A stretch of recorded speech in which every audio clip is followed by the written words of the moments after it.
तर या ठिकाणी महाराज त्या घटनेचं वर्णन करतात की राजसूय यज्ञ चालू होत होता। शुकाचार्य परीक्षिती राजाला सांगतात की राजसूय यज्ञामध्ये धृतराष्ट्रांनी एक घटना पाहिली की तिथं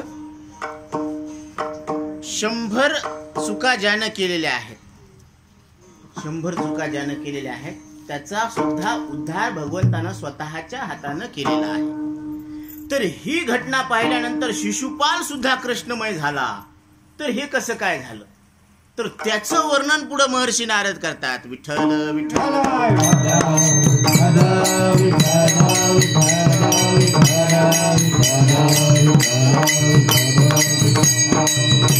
महर्षी नारदांना धृतराष्ट्र धर्मराज विचारतात की शिशुपालाला सुद्धा भगवंताची स्वरूप स्थिती कशी काय प्राप्त झाली।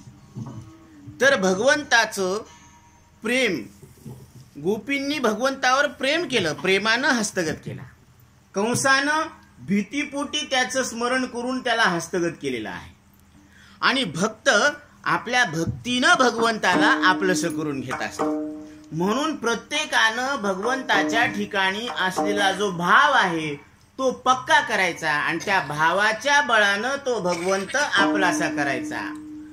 आपुला तो एक देव करून घ्यावा, आपुला तो एक देव करून घ्यावा, आपुला तो एक देव करून घ्यावा, आपुला तो एक देव करून घ्यावा।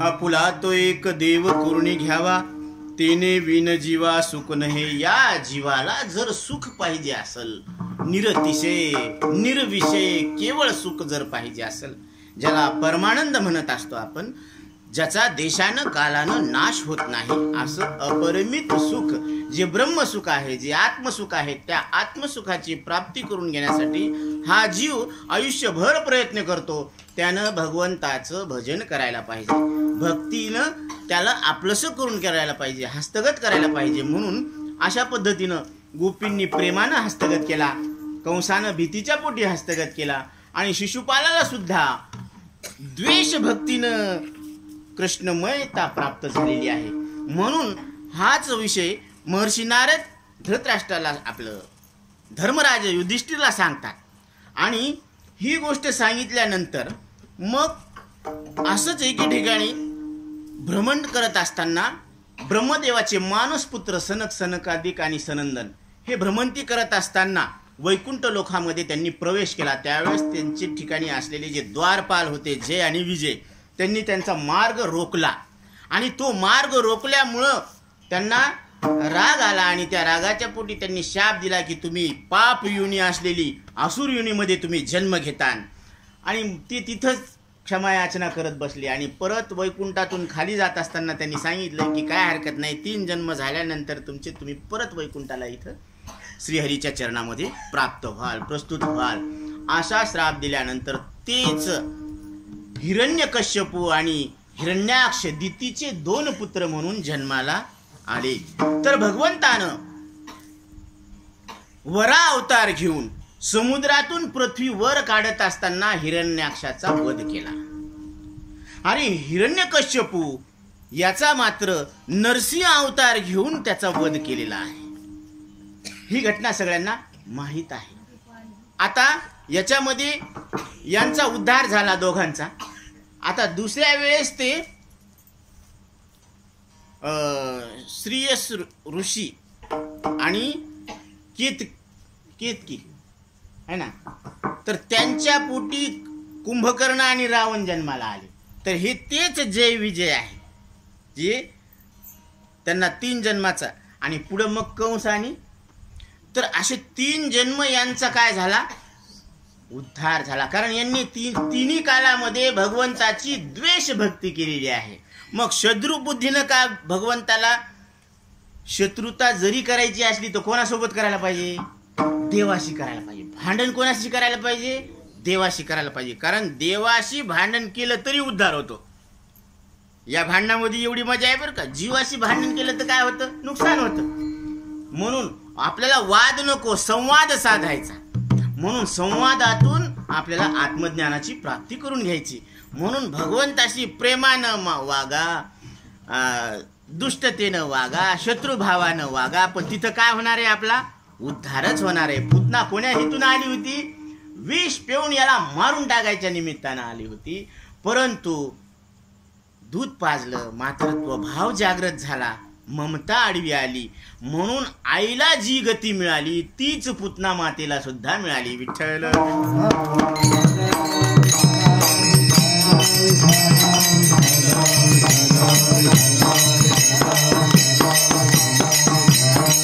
अशा पद्धतीनं हिरण्याक्ष याचाही उद्धार झाला. आणि हिरण्यकश्यपू मात्र तो जो आहे तर हा आपल्या भावाचा या श्रीहरी विष्णूनं काय केला, नाश केला. युद्धामध्ये पराजित केलं, नाश केला. म्हणून तो क्रोधित होता कोणावर, श्रीहरी विष्णूवर. आणि मग त्यानं काय केलं, या पृथ्वी तलावर जे कोणी जप तप यज्ञ व्रत दान शुभ कर्म करतील, स्वाध्याय हे जे करत असतील तर त्यांना नाही का जागीच ठार मारून टाका असा दैत्यांना काय दिला, त्यांनी आदेश दिला. आणि असा आदेश दिल्यानंतर मग त्या दैत्यांनी काय केलं, सगळ्यांना वध करण्याचं काम सुरू केलं. कापाकापी करायला लागले. जे कोणी देवाचं नाव घेईन, नारायणाचं नाव घेईन, त्याचं काय करायचं, बळी घ्यायचा. तर असं पाप वाढत गेलं. आणि मग त्याला वाटू लागलं की आता आपण संपूर्ण विश्वामध्ये आपली एक सूत्री सत्ता व्हायला पाहिजे. म्हणून त्यानं तप करायचं ठरवलं. मग तो मंदराचल पर्वताच्या दरीमध्ये जाऊन एक हात असे आकाशाच्या ठिकाणी असे उभे करून पायाच्या एका अंगठ्यावर जमिनीवर उभा टाकला. आणि इतकं तप केलं की त्या तपाच्या बळानं तिथं सगळी अग्नी निर्माण झाला. आणि त्या अग्नीनं होरपळून जाऊ नये म्हणून सगळ्या देवी देवतांनी त्या ब्रह्मदेवाला विनंती केली की देवा त्याच्या मनात काय असेल तर त्याला वरदान देऊन टाका एकदाचं, आणि ह्या सृष्टीचं रक्षण करा.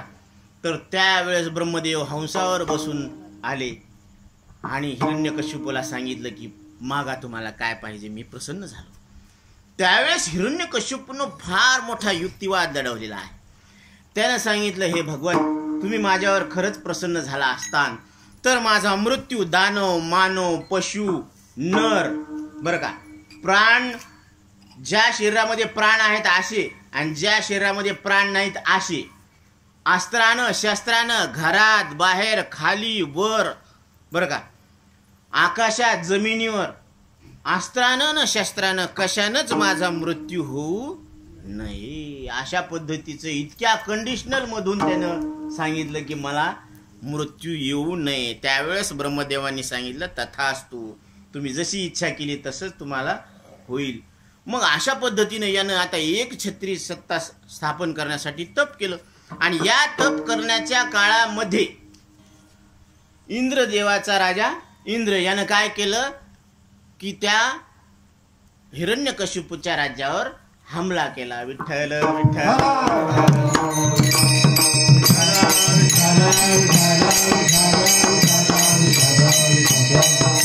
बरीचसे सैन्य मारण्यात आलं. तिथं कयादू सुद्धा काय होती, गर्भवती होती. मग त्यावेळेस तिला बंदी करून घेतलं त्यांनी. कोणी? इंद्राने.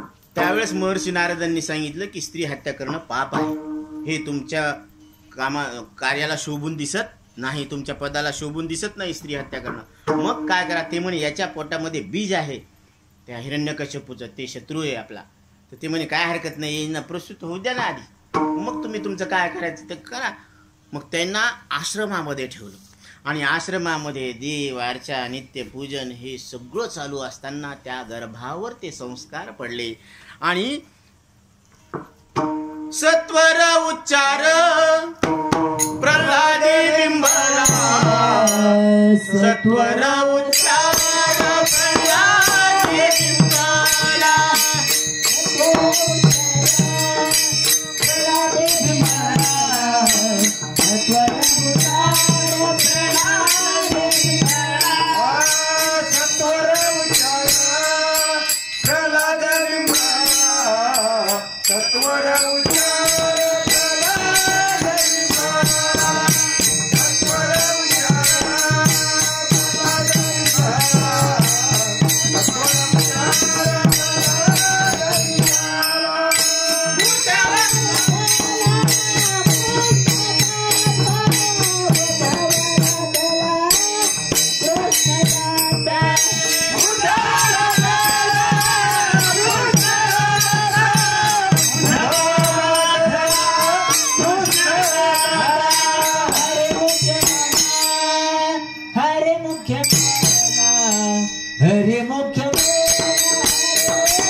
सत्वर उच्चार प्रल्हादी बिंबला, उद्धवाला धला कृष्णदाता.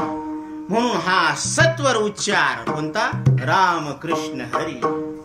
म्हणून भगवंताचं नामस्मरण रोज त्या कयाधूच्या कानातून त्या गर्भावर पडत होते आणि ते हरिनामाचे संस्कार झाले. म्हणून तो नारायणाचं नामस्मरण करायचा. ओम नमो भगवते वासुदेवाय, ओम नमो भगवते वासुदेवाय, ओम नमो भगवते वासुदेवाय, ओम नमो भगवते वासुदेवाय, ओम नमो भगवते वासुदेवाय,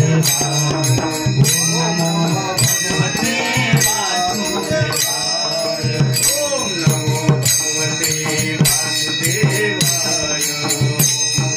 भगवते वासुदेवाय, ओम नमो भगवते वासुदेवाय,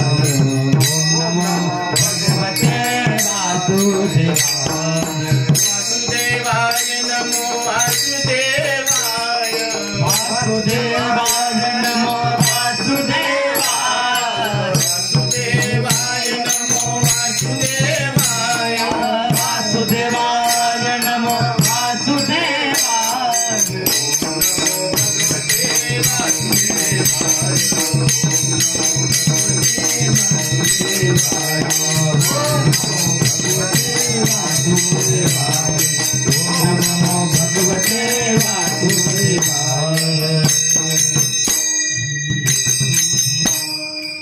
अशा पद्धतीनं भगवंताचं नामस्मरण करत करत बाळाची इथं वृद्धी होऊ लागली आणि प्राप्त समयी भगवंताचा प्रल्हाद रूपानं अवतार झाला. गंमत अशी आहे पहा, ही घटना फार अभ्यासपूर्ण दृष्टीनं तुम्ही पहा की असुर कुळामध्ये, दैत्य कुळामध्ये एक विष्णुदास जन्माला आला आणि त्या विष्णुदासानं हरीच्या भक्तीची पराकाष्ठा दाखवलेली आहे आणि त्यानं आपल्या भगवंताला आपल्या रक्षणासाठी अवतार घ्यायला भाग पाडलेला आहे. इतकी भक्ती केलेली आहे भक्त प्रल्हादाने.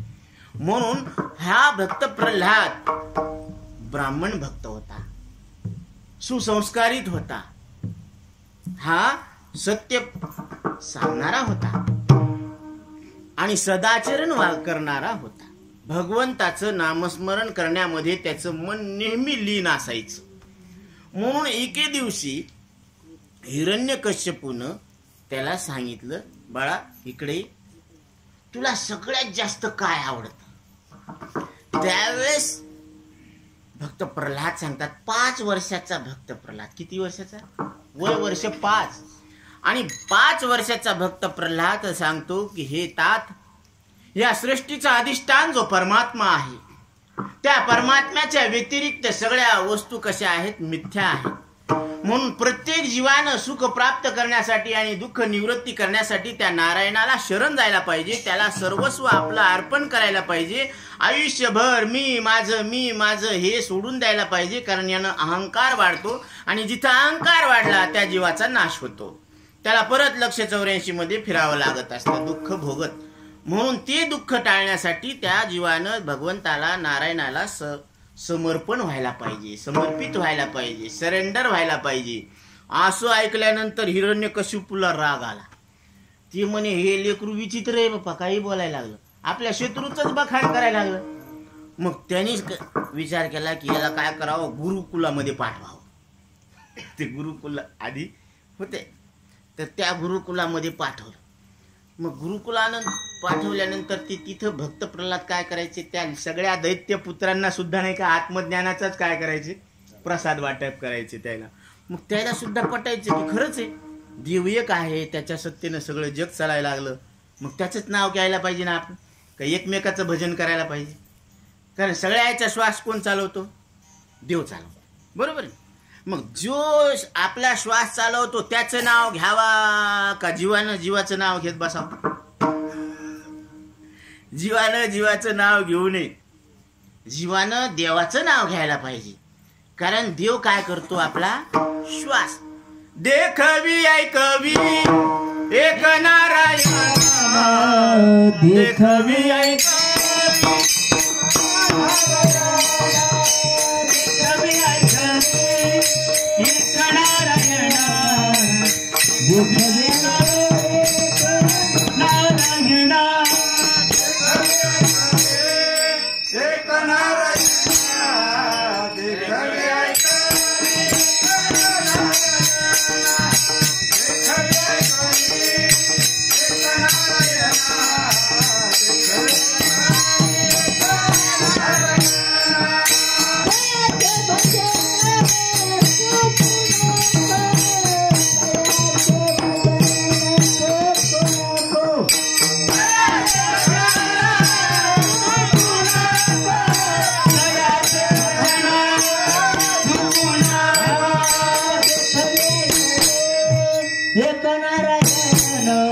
देखवे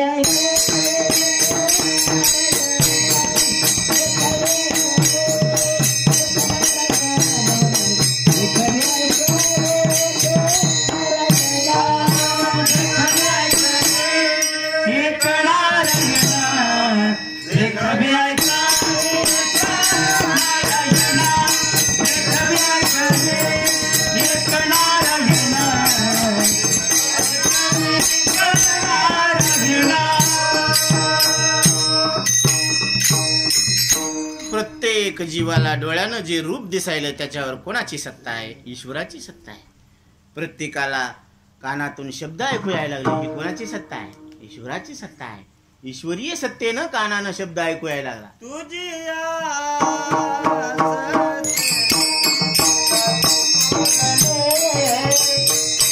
मुखिया सत्यने वेदाची बोलणे मुखिया सत्यने वेदाची बोलणे मुखिया सत्यने वेदाची बोलणे सूर्याची चालणे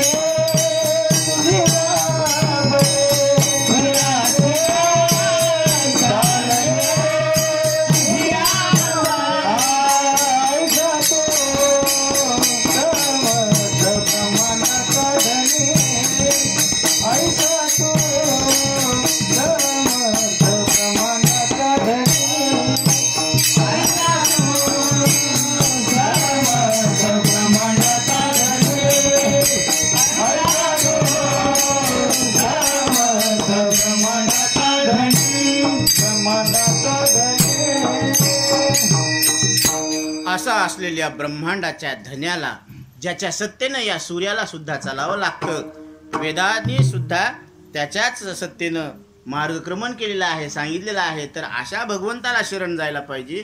तर सगळ्या दैत्यपुत्रांना वाटायचं खरंच आहे, प्रल्हाद जे सांगतात ते खरे. ते श्रीहरी विष्णूचे भक्त आहेत, ते नारायणाची पूजा करतात, अर्चना करतात, त्याचं नामस्मरण करतात आणि त्यांनी सांगितलेल्या तत्वानुसार चालतात. मग दैत्यपुत्रांना सुद्धा हे पटू लागलं, आता सद्गुरूला सुद्धा पटू लागलं, पण आता दैत्या आसुरासमोर कुठं सांगायला जमायले. मग त्यांनी एके दिवशी परत बोल लावलं, भक्त प्रल्हाद इकडे ये. म्हणे बाळा, तू ह्या गुरुकुलामध्ये काय शिकला सांग बरं. ते म्हणले, हे शिकलो तात की या संपूर्ण विश्वाचं जे अधिष्ठान आहे ते श्रीहरी नारायण आहेत. त्याचं ते एकच कॅसेट घासू लागलं, श्रीहरी नारायण आहेत आणि त्यांच्याशिवाय जीवानं दुसऱ्या कोण्याच जीवाला शरण जाऊ नये. श्रीहरी नारायणच काय आहेत, या संपूर्ण विश्वाचे सर्वे सर्व आहेत आणि त्यांच्याशिवाय जीवाचा उद्धार होणं शक्य नाही. असं ऐकल्यानंतर अजून तळपायाचे हात मस्तकावर गेली. हिरण्यकश्यपूला राग आला. 5 वर्षाच्या बालकाला त्याच्या सैन्याला असा आदेश दिला की ह्याला जेवताना, खाताना, पिताना, चालताना, बोलताना, झोपताना जशा स्थितीत असन त्याला मारून टाका, असा आदेश दिला.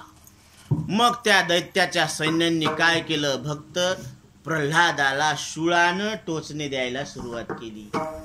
त्याला जो असा उन्मत्त हत्ती होता, त्या उन्मत्त हत्तीच्या पायाखाली तुडवायला सुरुवात केली.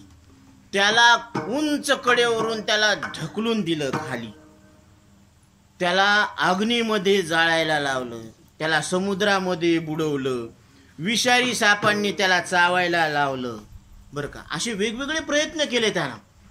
आणि त्यानं परत काय केलं, त्याला पाण्यामध्ये बुडवून, बरं का, उपाशी ठेवून, विष पाजून, सगळ्या प्रकारे सगळे प्रयत्न करून पाहिलं तरी सुद्धा भक्त प्रल्हाद आपल्या हातानं मरतच नाही. हे ज्यावेळेस त्यानं पाहिलं, बरं का, त्यावेळेस त्याला मात्र राग आला आणि त्यानं सिंहासनावरून खाली उतरला आणि विचारलं की तू ज्या नारायणाचं रात्रंदिवस नामस्मरण करतो ना, नाम घेतो ना, कुठं आहे तुझा नारायण. त्यावेळेस भक्त प्रल्हाद सांगतात, कुठं नाही माझा नारायण. कहाँ पग डारू देखे अनेरा, देखू तो सब वो ही न घेरा, कान्हा रे मन मोहन लाला, कान्हा रे मन मोहन लाला. मीराबाई सांगतात, कहा पग ढारू देखे अनेरा, मी पाय कुठं टाकू, ज्या पृथ्वीवर पाय ठेवीन ती पृथ्वीच माझा हरी आहे. ती पृथ्वीच काय आहे, माझा हरी.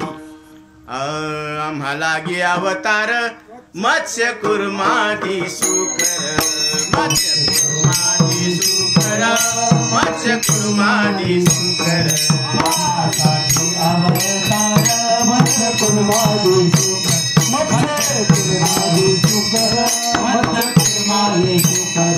आम्हाला गे अवतार,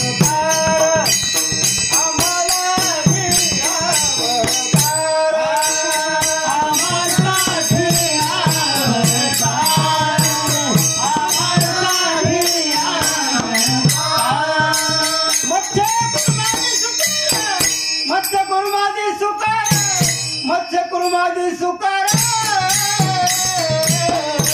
मोहे धाव मोहे धाव मत्स्य कुर्मादी सुकर मत्स्य कुर्मादी सुकर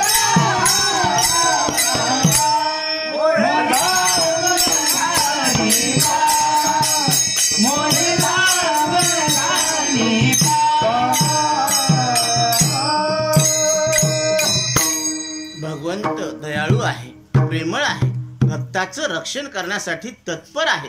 आणि जेवढे सुद्धा भगवंतांना आतापर्यंत या मृत्यू लोकामध्ये अवतार घेतलेले आहेत, पृथ्वीवर अवतार घेतलेले आहेत, ते भक्ताच्या रक्षणासाठी. भक्तराचे पायापाशी दुर्जनाची संहारी दुर्जनाची संहारी दुर्जनाची संहारी भक्तराचे पायापाशी दुर्जनाची संहारी दुर्जनाची संहारी दुर्जनाची संहारी भक्तराचे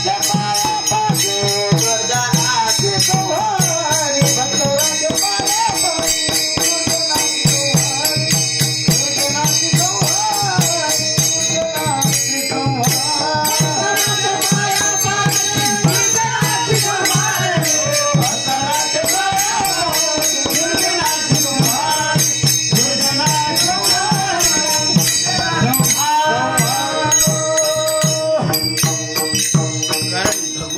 वचन आहे, यदा यदा हि धर्मस्य ग्लानिर्भवति भारत तदात्मान काय ग्लानिर्भवति भारत तदात्मानं सृजाम्यहम्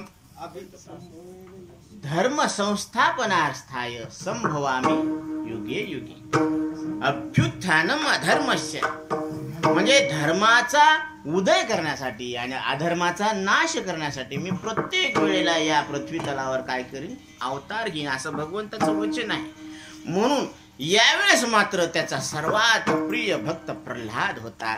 आणि या प्रल्हादाचं रक्षण करण्यासाठी हिरण्यकश्यपूने विचारलं, सांग तुझा नारायण कुठं आहे. त्यावेळेस भक्त प्रल्हाद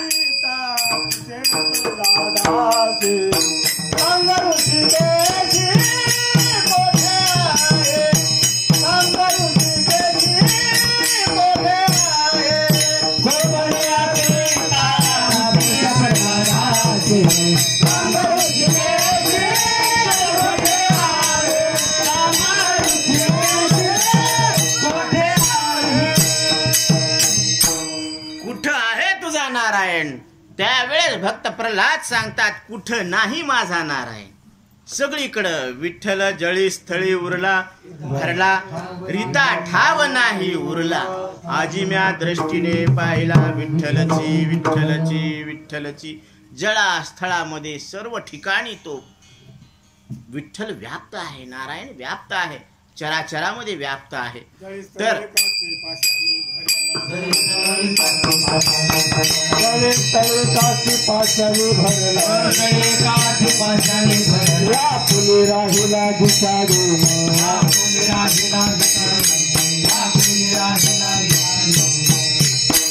सगळ्या ठिकाणी माझा विठ्ठल परमात्मा नारायण स्वरूप परमात्मा व्याप्त आहे.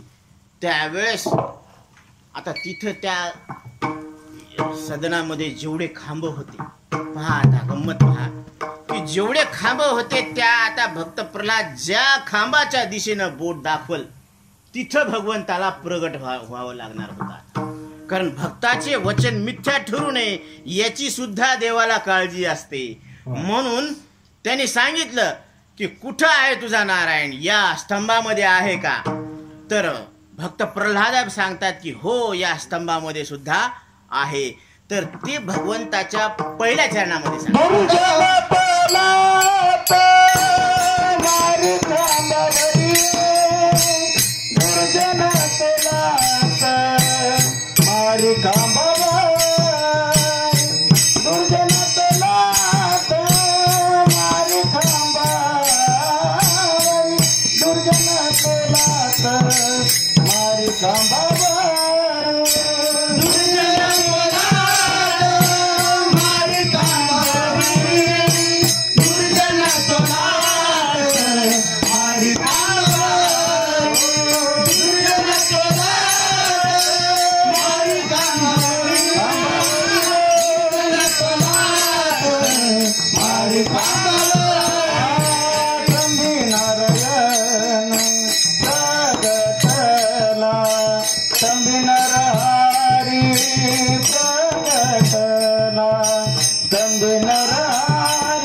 प्रगटला संबिलाला हरी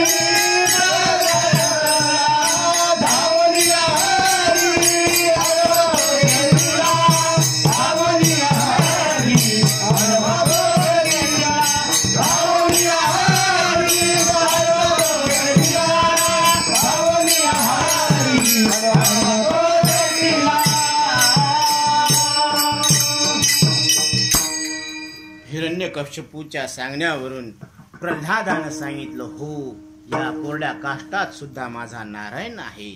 तर त्यावेळेस मात्र भगवंताला त्या कोरड्या काष्टातून प्रगट व्हावं लागलं. स्तंभ नारायण प्रगटला स्तंभ नारायण प्रगट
भगवंताला त्या काष्टातून प्रगट व्हावं लागलं. हा सृष्टीमध्ये हा विचित्र काय झाला होता, एक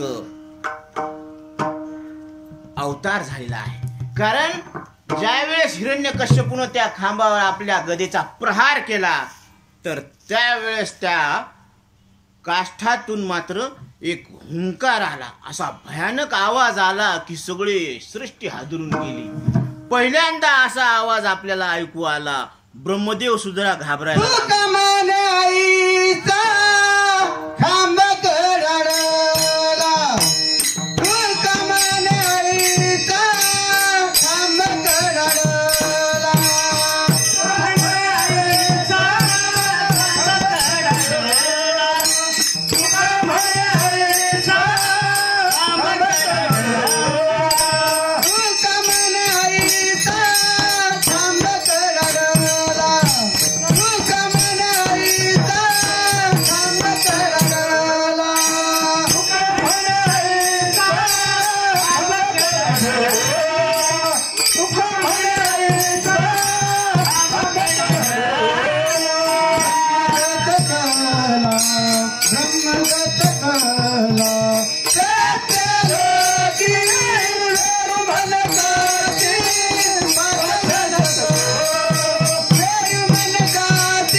सृष्टीतली पहिली घटना होती.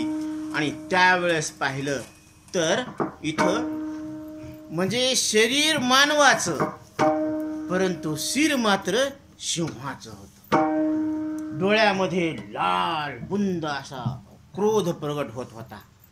वाघ नखे हातामध्ये होते. असे हे जे नखे आहेत ना, हे वाघाचे नखे होते हाताला. आणि जीभ सगळं शरीर हे कसं होतं, मुंडकं वाघाचं, शरीर मानवी देह.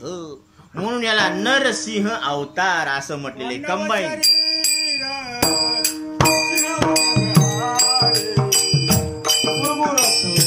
पुकारे थांबावं गुरुगुरु पुकारे थांबावं मानव शरीरा भगवान आहे गुरुगुरु पुकारे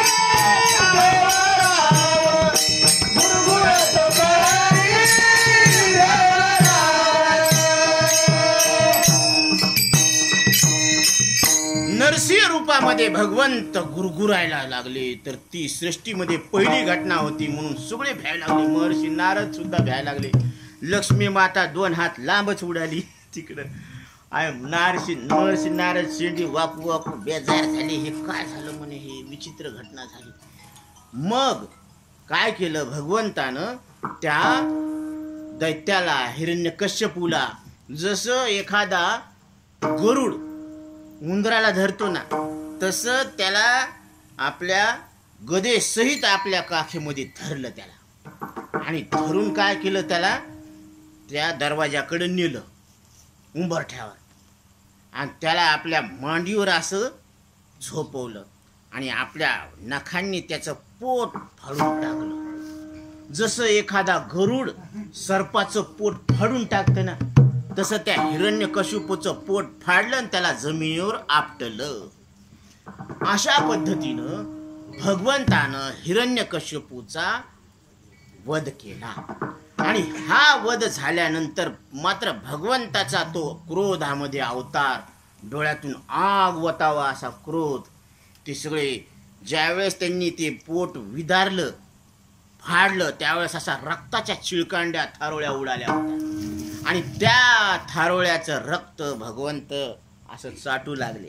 फक्त प्रल्हादाला आपल्या मांडीवर घेतलं आणि त्याचं सुद्धा अंग चाटू लागले. जसं लेकराला आई प्रेम करते ना, मा वाघ्या ये मायालान्या ये, असं भगवंत भक्त प्रल्हादाला प्रेमानं चाटू लागले, प्रेम करू लागले. त्यावेळेस सगळ्यांना भीती वाटू लागली. पण भक्त प्रल्हादाला मात्र त्या अवताराची ती ऍक्टिंग होती ना, तर ते त्याला माहित होतं की हे भगवंताचा काय आहे, अवतार आहे, याला काय भ्यायचं. त्यावेळेस भगवंतानं सांगितलं की ज्यावेळेस ती म्हणली ना, आता सगळेजण म्हणले की बो हे भयानक अवतार झाला, आता की भगवंताचा राग शांत करण्यासाठी आता कोण जायला पाहिजे.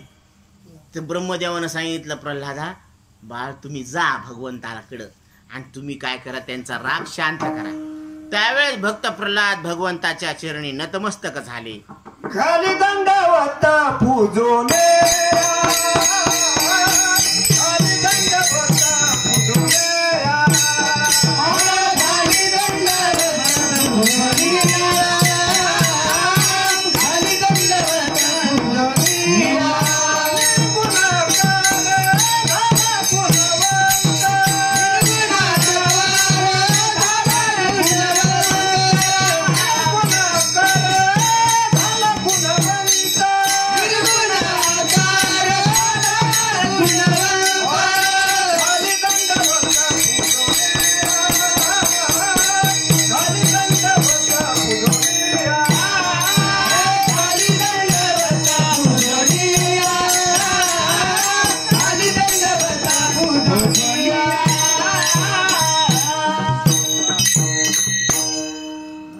प्रल्हादाच्या डोक्यावर भगवंतानं हात फिरवला, मायेनं हात फिरवला, प्रेमानं हात कुरवाळला.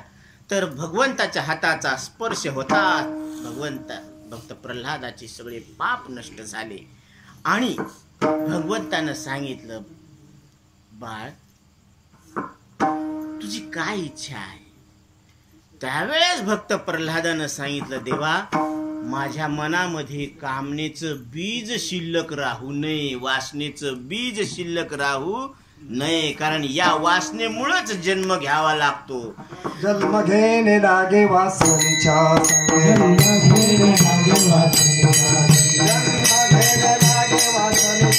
जन्म घेणे लागे वासनेच्या झाले अंग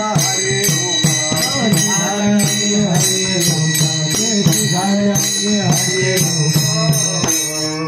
जन्म घेणे लागे वासनेच्या संगे. पगा भक्त प्रल्हादानं काय मागणी घातली, फार महत्वाचा विषय बरं का. आता हे अवतार कार्य तर संपलं, कारण दुष्टाचा नाश झाला. पण भक्त प्रल्हादाचं मनोगत काय होतं हे त्याच्यातला मुख्य गाभा आहे. त्यावेळेस भक्त प्रल्हाद सांगतात की देवा, माझ्या मनामध्ये वासनेचं बीज शिल्लक राहू नये. दुसरी गोष्ट ते म्हणे, आता भगवंताचा स्पर्श झाल्याबरोबर त्याचे सगळे पाप वासना सगळे नष्ट होऊन गेले झाले ना. संत चरण रज लागता सहज, संत चरण रज लागता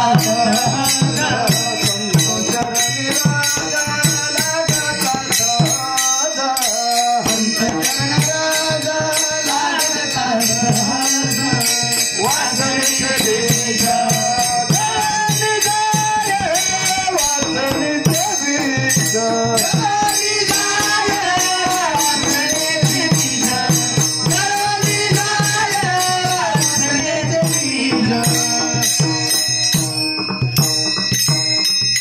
संत चरण रज लागता सहज. संताच्या पायाची धूळ जरी आपण मस्तकाला लावली तरी आपल्या ठिकाणी असलेलं जे वासनेचं बीज आहे ना, आणि ह्या वासनेचं बीज काय आहे माहिती का, 184 योनी मधले जे शरीर आहेत ते वासनेचाच परिणाम आहे बरं का. एका वासनेचा परिणाम हे 184 योनीतले शरीर आहेत. आणि हे आता ज्या काही वासना व्हायला लागल्या ती सुद्धा कशाचा परिणाम आहे, या मनाच्या नादी लागल्याचा परिणाम आहे. कारण मन नसावं का, असावं, पण मनाच्या नादी आपण लागू नये. कारण हे मन काय करते, मन एव कारणम बंध मोक्षा, मनच बंधनाला कारणीभूत आहे आणि मनच मोक्षाला कारणीभूत आहे. आता जसं आहे तसं मनामध्ये कळू लागलं, हे देवाचे भजन करू लागलं, देवासोबत लीन होऊ लागलं तर मन कसं आहे, बरोबर आहे. आणि मन जर विषयाकडे धाव घेऊ लागलं तर मग मन मात्र काय झालं, ती बिघडलं. आता ह्याची चाल बिघडली. म्हणून मन काठोडी घोडे, त्याला जशी चाल शिकवताना तसं ते शिकत राहते. देवा माझे मन लागो तुझे चरणी, देवा माझे मन लागो तुझे चरणी, देवा माझे मन लागो तुझे चरणी, देवा माझे मन लागो तुझे चरणी, देवा माझे मन लागो तुझे चरणी, संसार रसनी पडो नदी,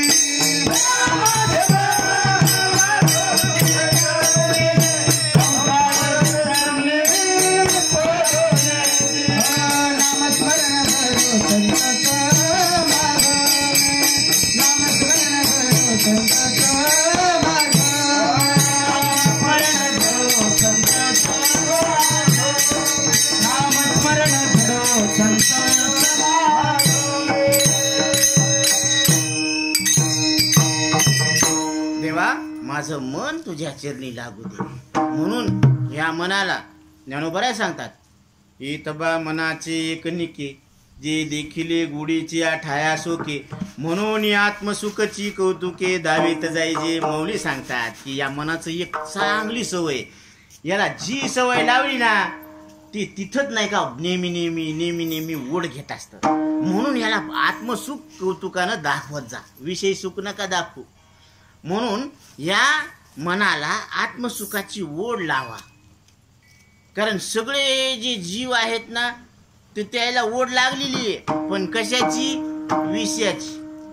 विषय ओढी भुलला जीव, विषय ओढी भुलले जीव, वातायाची गुण करील जीव, वातायाची गुण करील जीव, उपजे नारायण भाव, उपजे नारायण भाव, पाहुणे भाव नर देव, पाहुणे भाव नर देव, पाहुणे भाव नर देव, पाहुणे भाव नर देव.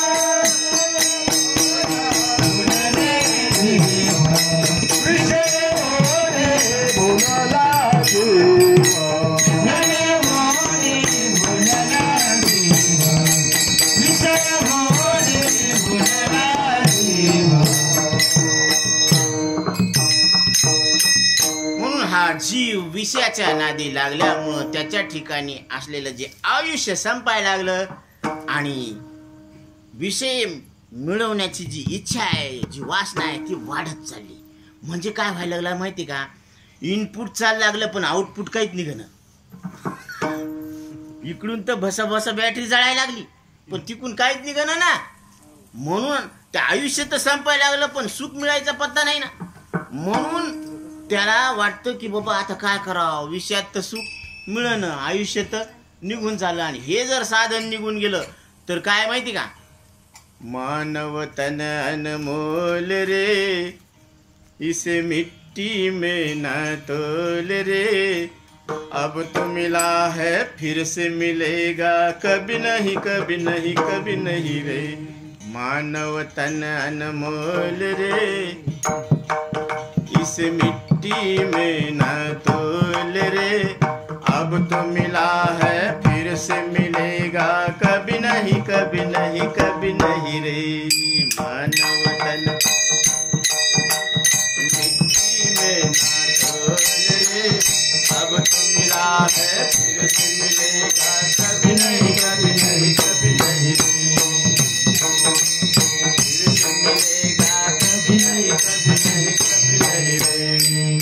म्हणून मानव देह अनमोल आहे, आयुष्य अनमोल आहे. म्हणून ज्याला कोणाला आयुष्य मिळालेलं आहे, ज्याला कोणाला नरदेह मिळालेला आहे ते आपण सगळे भाग्यवान आहोत. आता संसारामध्ये आपल्याला काही गोष्टी मिळाल्या नसत्यान असत्यान, कोणी आपल्याला बोलत आसन नसन, कोणी आपल्यावर नाराज आसन, कोणी खुश आसन, काही हरकत नाही. कोणी निंदा करत असन, कोणी वंदन करत असन, पण काही नाराज होऊ नका, कारण आपल्याला मानव देह मिळाला आहे. 99% काम झालेले, कारण आपण संतांचे लाडके आहोत.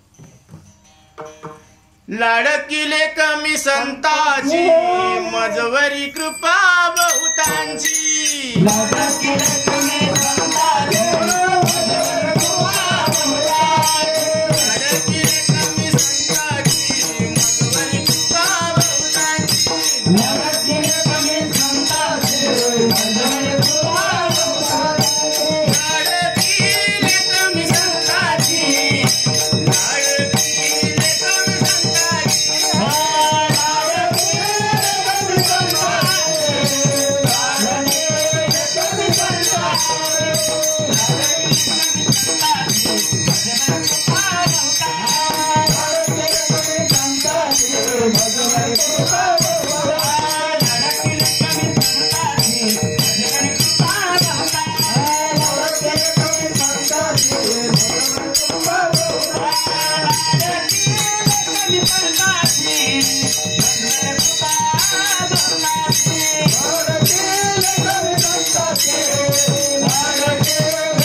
कारण आपण लाडके आहोत, पण कोणाचे आहोत, संतांचे लाडके आहोत.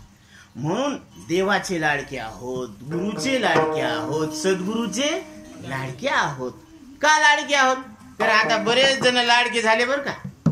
लाडकी बहीण, लाडका भाऊ, लाडका कीर्तनकार, लाडका जावई, हे सगळे येणार आणि जाणार बरं का. पण आपण साधू संतांचे लाडके आहोत हे मात्र जाणार नाही, कारण आपण संतांची लाडकी लेक आहे. आता तुम्ही म्हणता की आम्ही बी लेक आणि इकडे बी लेक कस काय,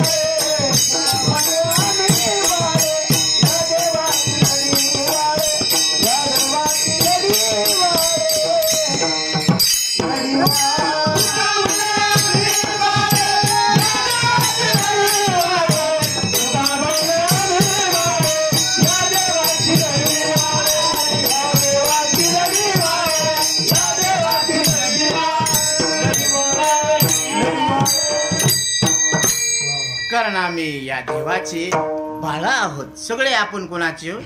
सब प्रभूची लेकरे सारी, तयाला सर्व ही प्यारी. आईला कोणतं बी लेकरू शेबड का असं ना, ती म्हणते ये माया वाघ्या. ह्याची लोळी इथपर्यंत येत असती खाली वटापर्यंत, तरी काय म्हणती ये माया वाघ्या, माया सोन्या, ये माय ये इकडे. ह्याची ढेरी समोर आलेली असते, हेब्रपोट, नाकाला लोळी शेंबूड, आणि ती काय म्हणती ये माया वाघ्या. सगळ्या माशा गोंगत राहत्यात, एक बी माशी उडवत नाही ती, तरी ती म्हणती ये माया वाघ्या. किती प्रेम असतं आपल्या लेकरावर, नाही का? कारण आईला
आपण देवाचे लाडके आहोत.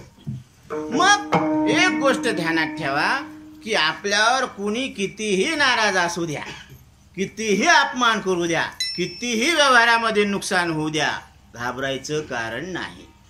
कारण आपण कोणाचे आहोत? संतांचे लाडके आहोत. आपण संतांची लाडकी लेक आहोत. कारण इकडं पुरुष शरीर जरी असलं तरी लेक का? कारण लेकीमध्ये त्यागाची भूमिका आहे, लेकीमध्ये समर्पण आहे, लेकीमध्ये सदाचरण आहे. म्हणून तुकोबराय सुद्धा सांगतात की मी सुद्धा साधू संताची कोण आहे? लाडकी लेक आहे. कारण तसं समर्पण भगवंताशी आपण व्हायला पाहिजे. म्हणून तुकोबराय रूपकानं सांगतात की मी साधू संतांची लाडकी लेक आहे. अशी तशी लेक नाहीये, मी लाडकी लेक आहे. कारण आपल्यावर भगवंताची कृपा आहे. याचं काय प्रूफ आहे?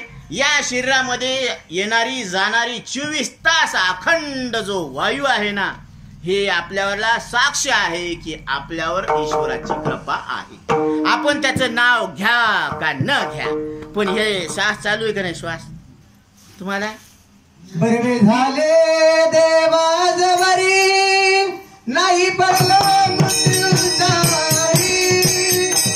मातनी आलो विठवरी उरले भारी तुम्हा समर्पण. बरे झाले नाही पडलं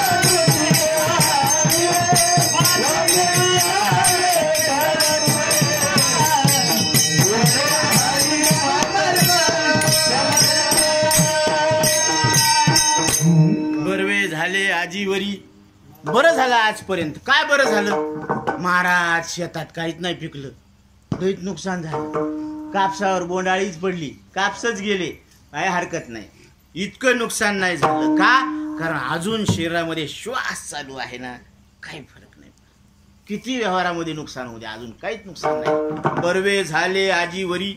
काय बरं झालं महाराज? नाही पडिलो मृत्यूचे आहारी. मी मृत्यू काय मुखामध्ये, मृत्यूच्या मुखात हे शरीर गेलं नाही, हे सगळ्यात चांगलं झालं. वाचून आलो येतवरी. इथपर्यंत मी आलो ला वाचून. आता कोणाचं किती वय असन ते ज्याचं त्याचं पहा. उरले ते हरी तुम्हा समर्पण. आता उरलेलं आयुष्य हे देवा माझं तुझ्या चरणी मी अर्पण करत आहे. तेरा तुझको अर्पण क्या लागे मेरा. बरोबर आहे. आता असा आपण भाव प्रगट केला ना देवासमोर, आता आपल्या मोक्षाची काळजी त्याला आहे, आपल्या मोक्षाची जिम्मेदारी आता त्याच्यावर आहे. म्हणून आता देवा जर मी बद्ध राहिलो तर बदनामी तुझी. क्या बात आहे. हा अधिकार आहे भक्ताचा. मी तुझं नाव घेऊन जर बद्ध राहिलो तर बदनामी तुझी आहे. कारण तुझं ब्रीद आहे काय की धरणी आबाही भवहातारी दातारा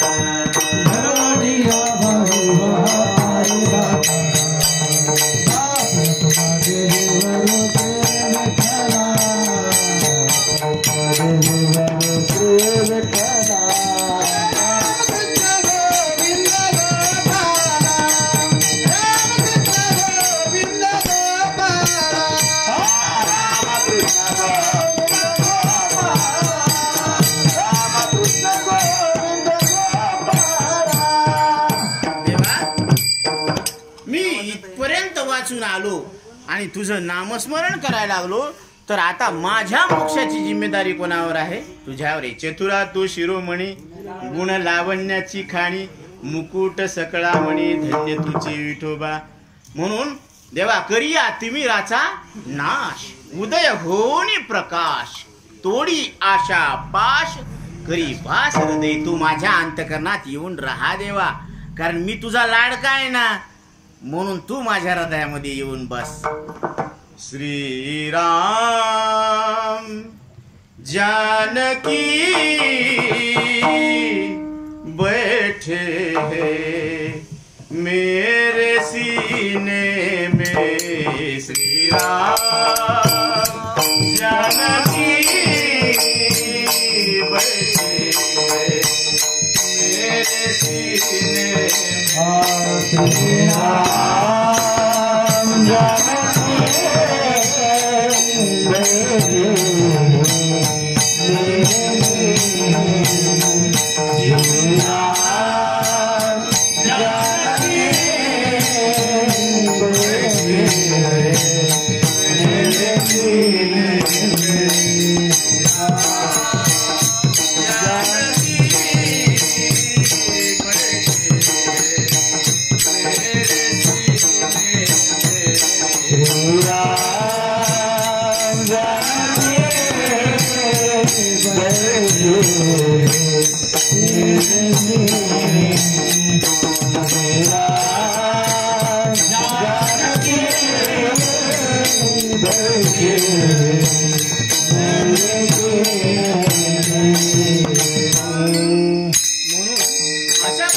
माझ्या हृदयामध्ये कोण बसलेले आहेत? प्रभू श्रीराम.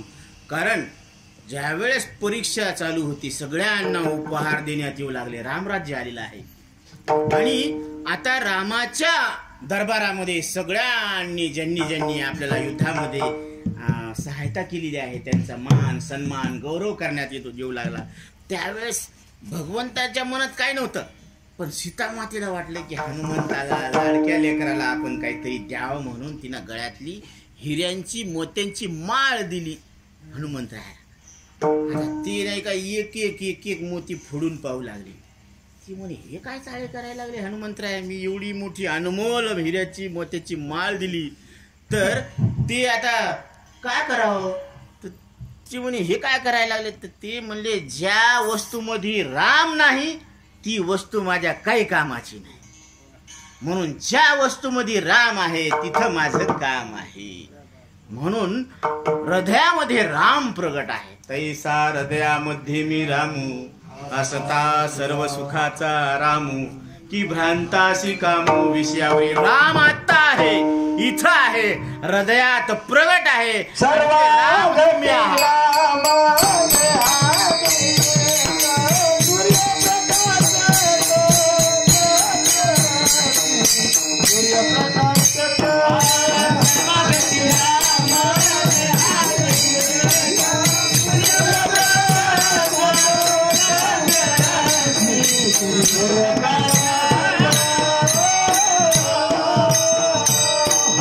म्हणून राम आता आहे, इथं आहे, हृदयात प्रगट आहे आणि ते राम तुमचं वास्तविक स्वरूप आहे असं ज्ञानोबराय सुद्धा तुम्हाला आम्हाला समजून सांगतात. म्हणून अशा पद्धतीनं भक्त प्रल्हादाचा पहिला प्रश्न होता की माझ्या मनामध्ये वासनेचं बीज शिल्लक राहू नये देवा. पर ते म्हणले अजून काही मागायचं तर माग ना. तर ते म्हणले माझ्या वडिलांनी आयुष्यभर देवा तुमचा नाही का विरोध केला, तर त्याच्यामुळं मला एक असं वाटतं की त्याचे सगळे दोष त्यांचे दूर करा, तुम्ही त्यांना पूर्णपणे शुद्ध करून टाका.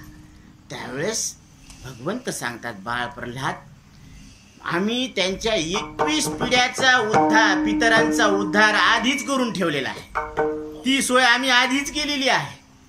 त्यांचे सगळे दोष निवृत्त करून त्यांना शुद्ध केलेलं आहे. म्हणजे भक्ताचं मनोगत सांगण्याआधीच त्याचे कार्य काय करतात, पूर्ण करून टाकतात. म्हणून हा जो सोहळा आपण त्रिदिवसीय साजरा करतो, तर आपल्या पितरांच्या 21 पिढ्यांचा उद्धार होतो. विठ्ठल विठ्ठल.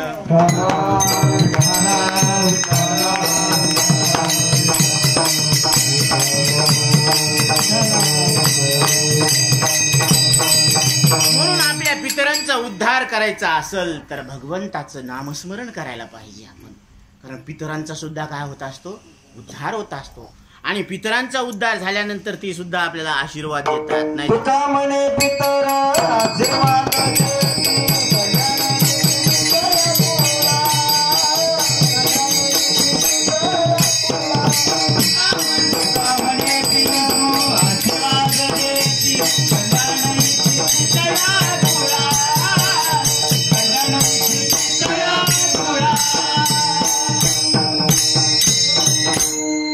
पितरांचा उद्धार करण्यासाठी हा जो कार्यक्रम राबवलेला आहे, हा पूर्णपणे यशस्वी होणार आहे. आणि प्रत्येकाचा आतापर्यंत यशस्वी झालेला आहे. म्हणून ही परंपरा आलेली आहे की आपल्या पितरांचा उद्धार, बरं का. आणि असं नाहीये की आपल्या इकडचेच दोन्ही पक्ष पाही उद्धर,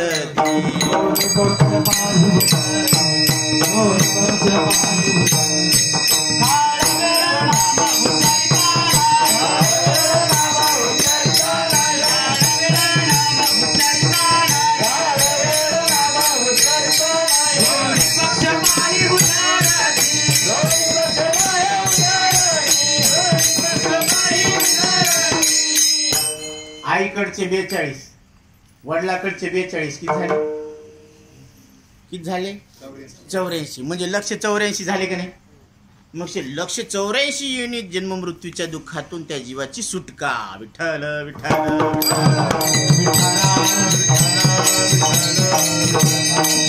भक्त प्रल्हादानं ज्या 2 मागण्या केल्या होत्या त्या भगवंतानं पूर्ण केलेल्या आहेत. आणि ही कथा जो श्रवण करेल त्याच्या पूर्वजांचा उद्धार होणार आहे, त्याच्या पितरांचा उद्धार आहे, पूर्वजांना सद्गती मिळणार आहे, ह्याची गॅरंटी आहे बरं का. पूर्वजा वैकुंठ मार्ग सोपा,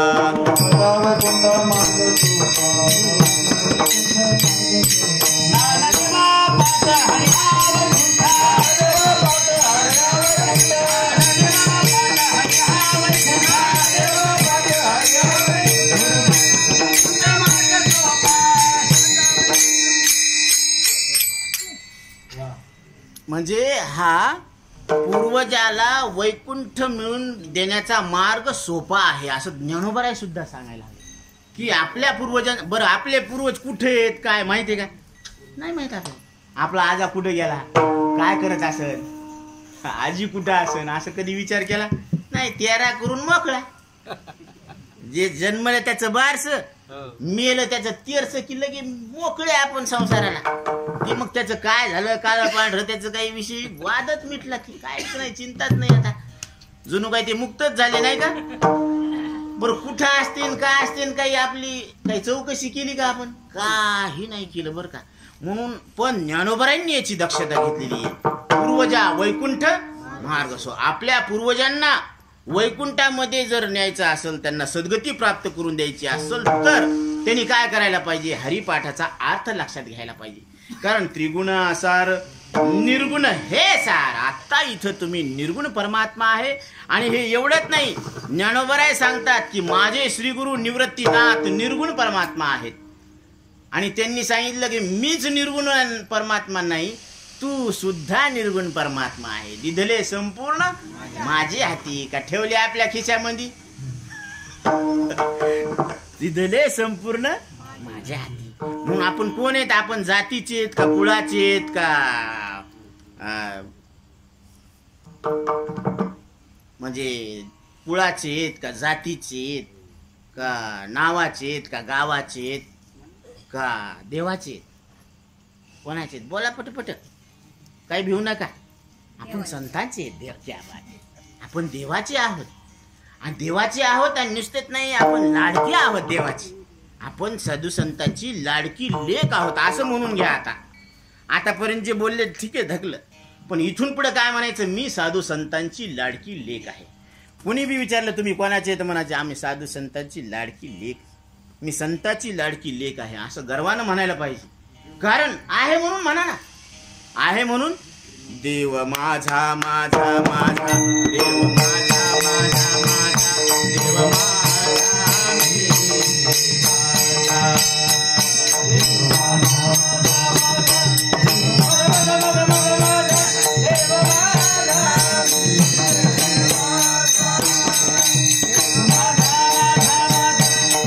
माझा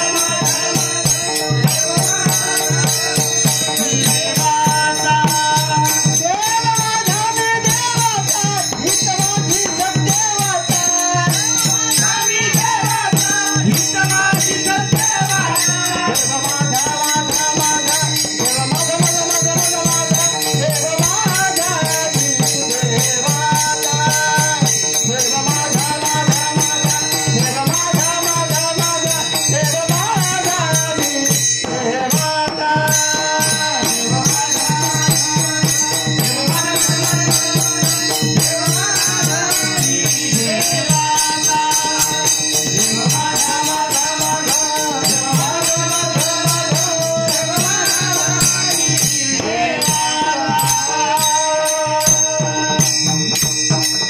देव माझा मी देवाचा, हीच माझी सत्यवाचा. आता याच्यामध्ये मी देवाचा आहे म्हटल्यानंतर आता आपल्या ठिकाणी अज्ञान राहणार नाही. कारण आपण देवाचे म्हटल्यावर देवाला अज्ञान नाही. देव कसा आहे, सर्वशक्तिमान आहे, त्याला कधीच आपल्या स्वरूपाची भ्रांती होत नाही. तसं त्याच्या नादी लागल्यावर आपलं बी अज्ञान काय होईल, निघून जाईल. म्हणून देवाची संगती करायची, त्याचं नाव घ्यायचं आयुष्यभर, त्याचं शेवटच्या श्वासापर्यंत नाव घ्यायचं. काय हरकत आहे बरं घ्यायला. एरी आपण ज्याचं घेतो त्याच्यानं काही फायदा होतो का, नाही होत ना. म्हणून देवाचं नाव घ्या ना. आज नाही उद्या होईल, उद्या नाही परवा होईल, पण एक ना एक दिवस येईनच ना. कारण बचपन से लेकर 55 तक शबरीनं वाट पाहिली. म्हणून त्याच्या कुटियामध्ये राम आले.